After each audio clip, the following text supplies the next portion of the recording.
आज मात्र माझं मन आणि माझं काम 100च्या स्पीडने धावत होतं. का माहिती आहे का, आज मी जाणार होती माझ्या माहेरी. त्यामुळे सकाळी खूप लवकर उठले, सगळं आवरायला घेतलं होतं, रात्रीची पॅकिंग करून घेतली होती.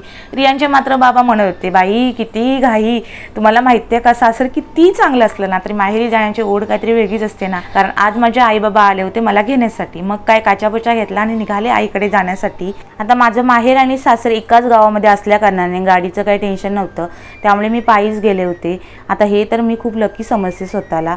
मग काय, आजूबाजूला तर असे झाडं होती आणि त्यावर आंबे बघा किती लागले होते.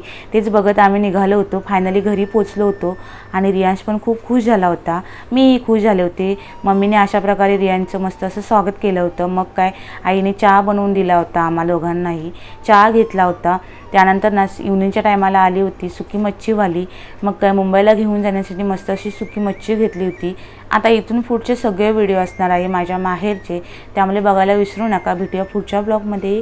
तोपर्यंत बाय.